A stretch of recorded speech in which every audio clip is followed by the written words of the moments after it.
Russians are going to be dealing with, a winter that is not always that common. They're going to be stuck inside. They're going to be focused on the news.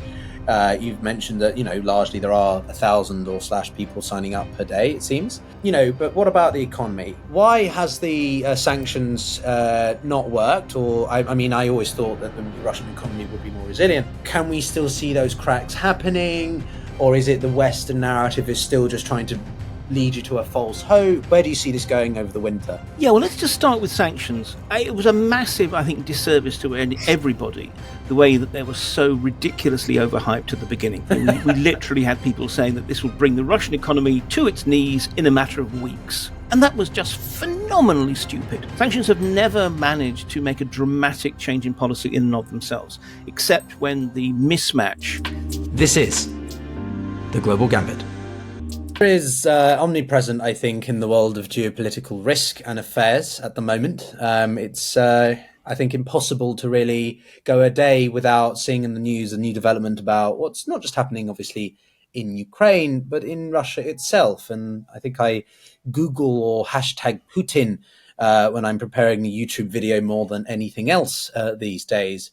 Quips aside, as you could probably tell, this topic is going to be about Russia, particularly and its relationship within, but also Ukraine and the near abroad. We're going to have a two-part conversation with someone who I have been intending to get on for, I think it's basically months at this point, isn't it, Mark? But unfortunately, our schedules have clashed, and finally, on October the 2nd, here we are. But my guest today is Professor Mark Galeotti, who is honorary professor at UCL in the School of Slavonic and Eastern European Studies. He's also a senior associate fellow at RUSI, or Royal United Services Institute in the UK, and executive director at Mayak Intelligence. And his latest book, Downfall, Prigozhin, Putin, and the New Fight for the Future of Russia, which some of you, if you cast your minds back to June 23, was an infamous moment in, well, what seemed like a potential mutiny. Sure, something that we'll touch upon in this exciting conversation. And if you enjoy the conversation, give it a comment, give it a like, maybe subscribe if you want to hear more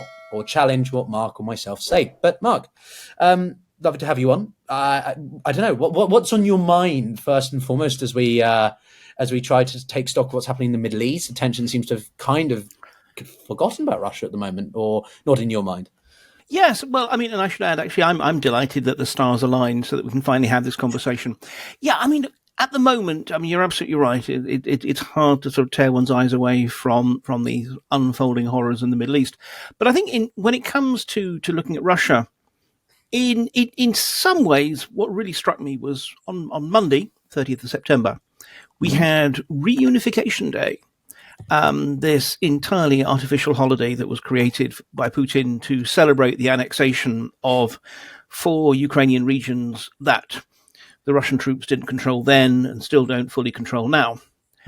And try as I might, looking through the Russian media, Russian TV, Russian social media output and so forth, I really could not find any great enthusiasm for it. There were the inevitable state-funded and state-controlled sort of expressions of carefully choreographed public support, clearly with audiences of civil servants who are bussed in and the like. But even many governors and mayors if they did anything at all, they did the absolute minimum. Which right. I think brings up to me this interesting paradox that, Russia is at the moment in not too bad a state domestically as well as in its war with Ukraine. But on the other hand, the Russian people themselves certainly do not seem currently swept along with enthusiasm. That's interesting because, what we're led to believe in the West, or maybe people who are pro-Kremlin, Kremlinites will say, well, no, the Russian people are absolutely doting of Putin, that no matter what he does, he is the best thing since sliced bread. And, I think the Kursk incursion or offensive, whatever, by the Ukrainians sort of did knock this sort of perception of him as protector of the Russian state and identity and land and so on. So I don't know, what is your perception? Does Putin have a firm grip over Russian support, or it does ebb and flow a bit? Yeah, what always interests me is that his approval ratings, as you say, they ebb and flow, but they're often up in the sort of the 80%. kind of figures that any Western politician would gleefully kill for. Whereas his trust ratings tend to be around the sort of 30%, maybe the low 40s, which raises this interesting paradox that it seems to be that a lot of Russians approve of Putin without actually trusting him. And I think what this actually speaks to is, in some ways, two ways that people look at Putin. Because remember, Putin has been directly and indirectly in power for 24 years. There's a whole generation of young Russians who haven't known anything else. And there is no opposition. There is no alternative. There is but one pole star around which all the other constellations rotate. So I think there's, in some ways, Putin has become an avatar of Russia. And so when they asked about their approval of Putin, in many ways, they're being asked if you're a patriot, if you believe in Russia, and with Putin just simply as that representation of the motherland. But then there's also Putin the human being, Putin the politician. And I think in some ways the trust ratings, especially because they tend to map off quite accurately also to the level of support for the pro-Putin United Russia political bloc, actually sort of show what Russians think about Putin the politician. And so I think this is the sort of the interesting paradox. I mean, there is nothing that is currently going to topple Putin. He has, if nothing else, still a pretty strong grip on the security apparatus. And on the whole, people power very rarely triumphs against a full array of the security apparatus when the elite is willing to sort of back it. But that doesn't mean to say that everyone's happy. That doesn't mean to say that everyone is currently swept along. Because as you say, I mean, the Kursk was an interesting example. If you think about Putin's legitimacy, it was always based on two pillars. One was prosperity. Next year for you, ordinary Russians, will be better than last year. It's harder and harder for them to really feel confident about that. And the other one was security, that Putin is the guarantor of not just the nation's borders, but also the security of ordinary Russians. And, well, the legitimation of prosperity is long gone. And even security came under question. And we saw on social media a big spike in critical statements about Putin. So no one's turning up to try and topple him because that's suicidal. But that doesn't mean to say that everyone is still delighted with him. I want to unpack a little bit more the United Russia aspect, because I don't think a lot of people appreciate that, Putin is part of a party, or has been for much of his presidential existence. And, that's why in the early days, he ran under the United Russia Party banner. I think he ran as an independent a couple of times more recently. Mm-hmm. But what's the situation there in terms of the overall composition? We've got the systemic opposition, which is it's not an opposition, let's be honest, when you've got the communists and the ultranationalists, LDP party sort of agreeing, right?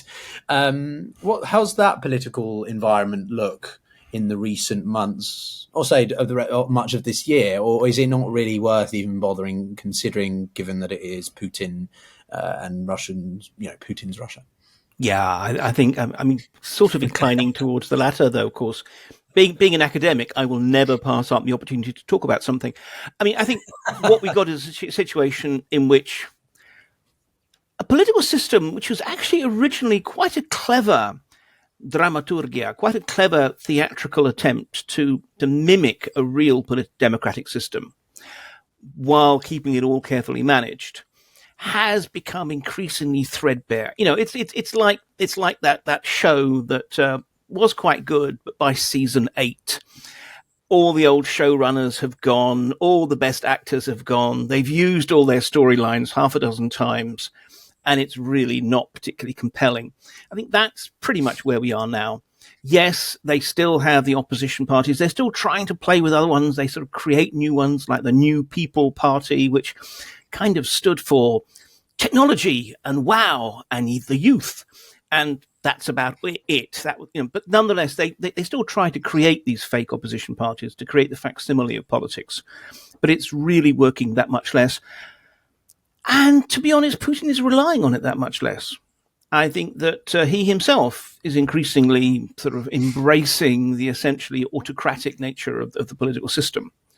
And it's almost like actually the democratic structures have become actually an inconvenience, but nonetheless, it would be far more disruptive to actually do away with them than to just continue to play the tired old games.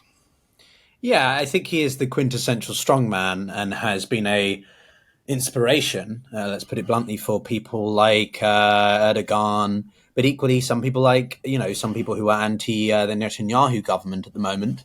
They say that Netanyahu's desire to sort of centralize the judicial system to avoid his indictments, he's taking that inspiration from sort of Orban and Putin by extension, right? I don't know if you'd agree with that sentiment, but that's what I've heard some other people sort of insinuate, personally, maybe from their own personal perspectives. But a little bit more then, one of the things that I was always fascinated in when I did my studies of Russia was sort of the phases of Putin. The one academic, I think, has argued that Putin has gone through different personality phases. Obviously the first one being when he comes into office, he deals with Chechnya, he deals with NATO early on, and then the Orange Revolution happens, and then we start to see a different phase of Putin, and then Georgia 2008, and then the Snow Revolution, which is the Western term for the protests in 2012. Each sort of there were a few inflection points that have sort of increasingly influenced the way that he approaches both domestic and foreign policy. Do you agree with such a sentiment, or do you think that Putin is Putin and he's just adjusted his foreign policy to the events around him? Look, everybody changes over time, and although he's still recognizably the same Putin, I think he's particularly subject to the same kind of problems that all autocrats tend to succumb to, which is that over time you become increasingly convinced of your own indispensability, that at one point you may well have been willing to listen to alternative perspectives, even critical perspectives, but instead you begin to surround yourself more and more with cronies and yes men, which is certainly what we saw with Putin. And you get older. You have less attention, less capacity to do what you did once upon a time. And I think this is what we see with Putin. So it's a combination of just the natural changes of any individual. And the interesting thing is, particularly ever since COVID, we have seen Putin much, much less willing and able to actually travel around the country. Yeah. And go and, even behind his massive security perimeter, but nonetheless, go and actually meet the people. He used to do this thing of sort of whenever there was a problem, he would then sort of turn up, metaphorically parachute in, browbeat some local official, ensure that he could sort of rain some money on the problem, and once again assert this time-old trope of the good Tsar versus the bad boyars, that the problem is all with the aristocrats, and once the Tsar realizes what's going on, he comes in and sets things right. Well, that was so much an element of Putin's original sort of it was PR, but nonetheless, it was an integral element of his governance. Now that's not the case, and in part, look, it's probably a combination of concern about security, biosecurity, and just simply age, and just simply can't be bothered.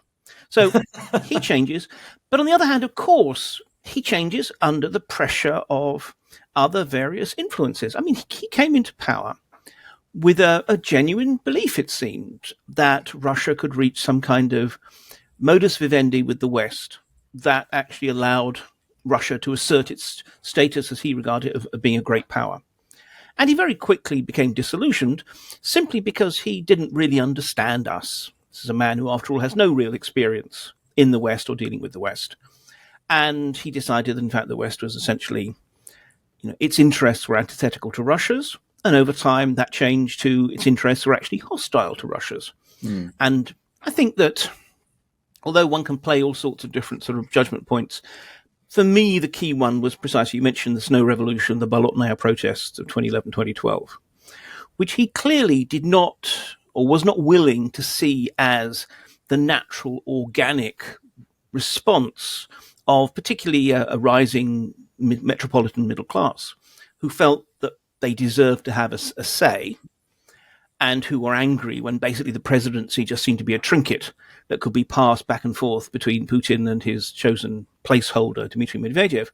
But instead, Putin, explicitly called it a sort of, again, foreign-backed insurgency, and that Hillary Clinton had basically given the signal and all that. And I think we will, in hindsight, realize that was the point where he basically decided that the West was coming for him. And really, from that point, increasingly Putin's state began to sort of come onto war footing, not because he thought that NATO tanks were going to roll across the border, but he thought that NATO had all these, or the West had all these sophisticated political technologies that they could use to destabilize governments they didn't like. That's how he interpreted the Arab Spring risings, the colored revolutions, and so forth. And so he thought that was facing him now. So, there is the natural shift of a man who becomes increasingly intolerant of alternative perspectives. I mean, I still remember, I've trotted this out many a time, but, once having a cup of tea with a recently retired Russian spy in Moscow. And this was back in, I think, 2015, who said, look, we've learned you do not bring bad news to the Tsar's table. In other words, if you actually want to be listened to, you can't try and tell Putin what he doesn't want to hear. So this is something that's been going on for some time. I'm going to touch upon more of the foreign policy sort of extraterritorial activities, if you want to call it that, with Russians in part 2. So, guys, if you're enjoying that, do subscribe to be on the lookout for it. But, yeah, just staying on this pathway of Putin's approach to things internally. So, therefore, well, I'm still hoping for the day where we get a renewed photo of him on a horse, Putin, the bareback rider, right? Those days, I think, are firmly behind us. But and also, I don't know how much it's worth really talking about a sort of a post-Putinist Russia, because I don't think anywhere in the near future. Most people reckon he's going to be he can run until 2036. He'll be in his mid-80s at that point. I just don't. We can speculate for the fun of it, but I don't see the point. I guess what I would ask you more pragmatically at the moment is his relationship to his existing power structure. We had that unusual, should we say, shuffling of people around, and Shoigu to the Security Council, whatever it's called, and Belousov into the Defense Ministry, which are both quite interesting shifts. Gerasimov, I believe, is still heads up the military. So could you give us your perspective on this reshuffle, how you think it's gone in the past, 6 months since he did it, and whether or not it's out of desperation or pragmatism or something else? Yeah, I think we should always avoid terms like desperation and so forth until we see genuine desperation. Remember, as far as Putin's concerned, things aren't going too badly. They're not going the way he hoped and expected in 2022, but he does adapt to new realities. Given that, as far as he's concerned, he's involved in a conflict with all of the West. Can you unpack a little bit more why? Yeah, sure. I think for the simple reason that he has internalized this excuse for the catastrophic blunder that was rolling into Ukraine in February 2022. Because remember, this is a man who doesn't really believe Ukraine exists as a country, the Ukrainians don't really exist as a people. And he had convinced himself, in part because it's what his spooks had been telling him, because in turn they wanted to tell him what he wanted to hear, that the Ukrainians wouldn't really resist. There might be some protests, some riots, which is one of the reasons why so many of the forces that went in were actually National Guard, security troops, rather than actual troops. But that he could just roll in, impose some kind of puppet regime, and then roll out, having established that Ukraine's bid to leave Russia's sphere of influence had failed. But again, we can talk about that when we talk about near abroad and so forth. Now, though, given that he believes, well, what happened? Is it that he screwed up catastrophically? I don't know, but I somehow suspect that he's not capable of that kind of level of ruthless self-insight. Instead, it's NATO, it's the West. Because as far as he's concerned, he is now in a war with the West, in which Ukraine is just the most pyrotechnic theatre of it. Mm-hmm. The very fact that if you call what's going on the special military operation in Ukraine a war, you can be sent to prison. But Putin himself uses the word war when he's talking about what's going on between Russia and the West. So as far as he's concerned, this helps explain it, that in fact he's fighting not just against all of Ukraine, but all of NATO's military and economic capacity. So in that circumstance, actually, I think he can convince himself that things aren't going too badly. He's just taken Vuhledar. Well, his troops have just taken Vuhledar after 2.5 years. Pokrovsk may be next. He's lost a bit of Kursk, but I don't think he really cares that much about it. And more to the point, there's the prospect of America maybe having a Donald Trump presidency, various European countries looking a bit wobbly, the economy actually surviving surprisingly well under the strains of sanctions and war, Russians still being willing to volunteer, admittedly being paid increasingly large sums for signing on bonuses and salaries. But nonetheless, maybe 1,000 Russians are volunteering every day for this meat grinder of a war. So at the moment, he's also able to put off the prospect of another deeply unpopular mobilization wave. Put all that together, and I think filter it through the rather sort of roseate prisms, not just through which Putin looks at what's going on, but probably what people are telling Putin. And I think he feels things aren't going too badly. Right. Well, yes, I think that makes me think of a fair few things as well. Something you did mention that made me think of a joke, but now considering Putin is as much of a joke as anything, I think. But anyway, what about the economy then? Sorry, I realised I was but sorry, I just realised I sort of wandered off in that direction and didn't really answer your question about the sort of the power structures. I mean, I wasn't going to say anything, but the reshuffle. If you could, yes, that would be nice. No, if you could, yeah. I mean, look, I think I'll rephrase the question so it's more all-encompassing. What do you think of the new relationships, the new power dynamics between Putin and his most inner circle? Because I think there's a lot of speculation about who truly are Putin's supporters and whether or not there could always be a coup. Has there been a mini purge? I'd love your thoughts on that. Yeah, I mean, look, I think that prospects of any kind of coup are still a long way away. I mean, however much we would love to think of these various Deus Ex Machina sort of solutions. No, I mean, I think that the reshuffle was really actually more than anything else, I think, a recognition of the nature of the war and the fact, and a rather overdue shift of emphasis within the political system. Putin doesn't like making tough decisions. He tends to put them off as long as he can. And I think this is what, a lot of people had felt that, well, first of all, that Shoigu had to leave the defense ministry. He'd become massively unpopular, in part because basically he's Putin's flak vest. That all the criticisms which really should go to the supreme commander-in-chief, in other words, the president, were being directed towards Shoigu and the chief of the general staff, Gerasimov. But nonetheless, Shoigu's a mate, so he couldn't be totally dispensed with. And I think there was also a sense that he was becoming a little bit too rich and a little bit too powerful. With war, there's loads more money sloshing through the defense ministry. And although a lot of that just sloshes right the way through to the defense industrial complex, there was enough left over that that Shoigu and his allies and cronies were doing really rather well. And so there's a point where, when Shoigu becomes a little bit too obvious, a little bit too high profile, and a little bit too wealthy, maybe it's time to detach him from those particular rent streams.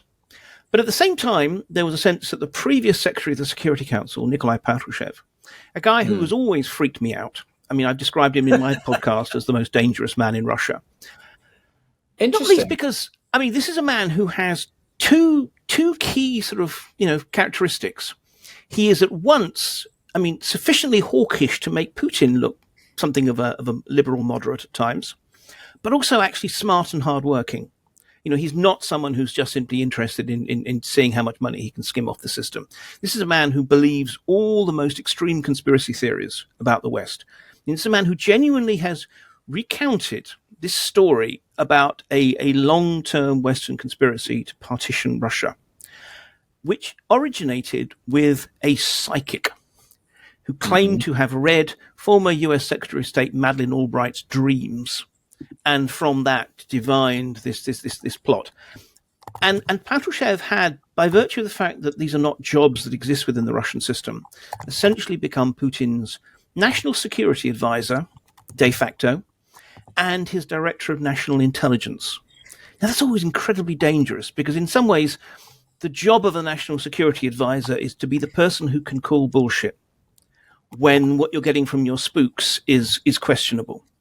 But he'd managed to sort of marry those two roles together, which meant that in many ways he had become the most important person informing Putin about the outside world and the risks and opportunities therein. So in some ways, I think, he bears a lot of the blame for, I mean, not in any way to exonerate Putin, but, of the responsibility, shall we say, for Putin making the decision he made in February 2022. And so I think there was a sense that Patrushev needed to be taken down a notch. Not dispensed with, because he'd been a loyal soldier, metaphorically. But that Shoigu would perhaps be a less dangerous figure in that role. And look, Shoigu hasn't been able to bring in his own team, so he's still surrounded by Patrushev's people. But nonetheless, he's kind of taken onto himself the role of kind of security diplomat, in that he's been to he's talking to the North Koreans, to the Chinese, to the Indians. He's secured, and the Iranians, securing all kinds of various kind of weapons deals and the like. So, Shoigu is doing his job, just now with a little bit less money at his disposal. But at the same time, given that this is a long war, bringing Belousov into the defense ministry, I think must have looked on paper like it was a good idea, because in a time of war, the defense minister, he's not a military commander. The chief of the general staff is actually the one who's handling the war. The defense minister's job is to try and ensure that the military have got what they need. So it's really about finance and logistics. And that's Belousov. He's an economist. He understands central planning. Now, I would suggest actually he's proven to be a really quite bad defense minister, because he doesn't really have any authority in the ministry at all. But never mind, Putin didn't consult me. So, there you go. But the idea is exactly that in some ways this is a reshuffle that's meant to recognize the realities, which is that this is not going to go away, this war. That this is a war that is going to last probably years, and that it will be determined as much as anything else by the continued flow of resources as well as information. And so that, I think, was the essence. So in conceptual terms, I think it made a lot of sense. In detail, I think it's questionable. But I think that's really what it represented. It's Putin accepting that basically this war is the new normal and will be for years to come. Something I'm going to be, shall we say, challenging on in part two. But yeah, very hot take quickly on this. Patrushev. Interesting you say, because I said we weren't going to speculate about the future of Russia, but, the problem is he's a similar age to Putin. But I've always thought that of anyone who would be sort of potentially placed to take up the slack from Putin, it was Patrushev, because of this similar sort of FSB relationship dynamics. He's pretty hard-minded. Sort of, am I completely off the beaten track there, or do you see sort of where I'm coming from with that? Or again, it's pointless. I mean, I see where you're coming from. I mean, I disagree for the simple reason that too many people hate or fear Patrushev. It's interesting. He's grooming his son, Dmitry Patrushev, who is currently a deputy prime minister, to be his kind of vicar on earth, shall we say. But the point is, Patrushev was... No one would ever describe him as clubbable. I remember once actually talking to a Western diplomat who had flown to some event. This is, when we still had Western diplomats talking to Russians, had flown to some sort of particular event in the high north. And Patrushev and his aides were on the same plane and said, look, not under normal circumstances, everyone treats that as an opportunity. We've got a long flight together, as a chance to do a bit of informal diplomacy. Patrushev basically ensconced himself at the end behind like a sort of a serried rampart of aides to make sure that he kept all these nasty Westerners at arm's length. And to be honest, that seems to have also been the same kind of response he had to many of his peers in the Russian government system. So, I mean, I think that although Patrushev certainly had the ability, he certainly was kind of ideologically close to Putin and such like, I think the realities are that there would be a lot of resistance because basically people are frankly scared of Patrushev. All right. I want to come to the economy. For the last part of this first part is obviously Dacia season is over or largely coming to an end. The Russians are going to be dealing with, a winter that is not always that common. They're going to be stuck inside. They're going to be focused on the news. You've mentioned that, largely there are 1,000 or slash people signing up per day, it seems. But what about the economy? Obviously, this is a very big consumption is high, expenditure, government spending is high. So, there's a boom going on. The economy is looking nice. It's looking vibrant. But how sustainable is this? Why has the sanctions not worked? Or, I always thought that the Russian economy would be more resilient. But, can we still see those cracks happening? Or is it the Western narrative is still just trying to lead you to a false hope? Where do you see this going over the winter, shall we say? Yeah, well, let's just start with sanctions. It was a massive, I think, disservice to everybody, the way that they were so ridiculously overhyped at the beginning. We literally had people saying that this will bring the Russian economy to its knees in a matter of weeks. And that was just phenomenally stupid, because of course it wouldn't. And frankly, if you can't bring the Iranian economy to its knees, or indeed the North Korean, though North Koreans are doing quite a good job of doing that themselves. Of course, you're not going to get as large and as globally interconnected an economy as Russia's. But that's not really what sanctions are all about. Sanctions have never managed to make a dramatic change in policy in and of themselves, except when the mismatch between what you're trying to achieve and the amount of pain that you can deliver is sufficiently great. But in this case, given that, as far as Putin is concerned, this is a war which is existential politically for him, of course they're going to resist it. The purpose of sanctions is just simply to add costs. It's to add grit into the workings of the defense industrial machine. And in that respect, it is working. Yes, it's a constant struggle because the Russians are very good at then coming up with alternative ways of, shipping fridges via Kazakhstan to rip the chips out of them to put in their missiles, or buying things via the UAE or whatever else. But take those chips as an example.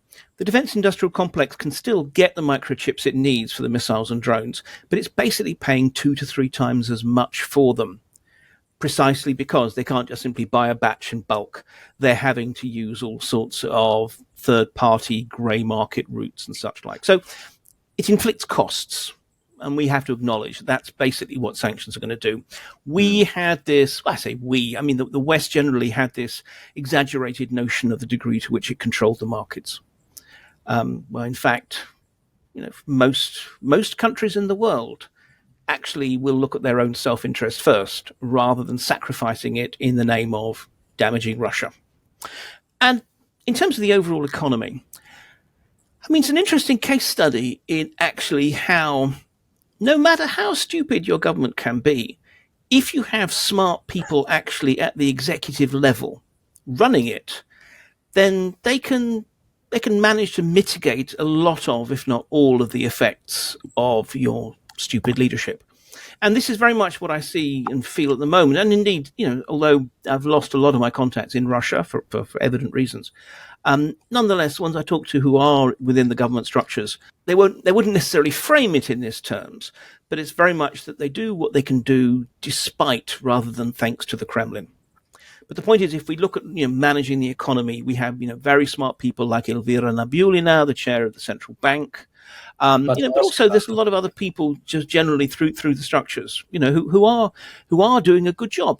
But there's a limit to what they can do. What the base rate has been raised to, I forget if it's 19 or 20% now. I think it's 19% now. Now that means that if you have deposits in Russia, you're laughing. Most Russians don't really have much in the way of savings. Instead, what they're actually facing is growing costs for credit, increasing credit card bills. It's getting harder and harder to actually get loans, frankly, let alone whether you can actually afford it. And if we look at the overall improvement in the economy, that's an aggregate figure. And it's distorted by the fact that the defense industrial complex is now pretty much on full capacity. Most plants are working 24/7, 3 or 4 shifts a day. And they are paying what they need to pay to get their workforce, which is driving up wages. But it's driving up wages where there are defense industrial plants and for people who can get those jobs. If you actually look at the civilian sector that is left, the bit that can't be converted to military use, can't piggyback on the defense sector, I mean, that's actually really suffering. It's suffering in terms of the fact that it's having to pay the salaries to retain workers who otherwise could cross the road and go and work in the defense factory. It's suffering from the fact that just simply there aren't workers. I mean, basically, there is an unemployment rate, but essentially it's just fractional unemployment. In practice, there's no more spare labor capacity. It's one of the reasons why they're not launching another mobilization wave beyond the politics. It's because that would take workers away from the economy where they're needed.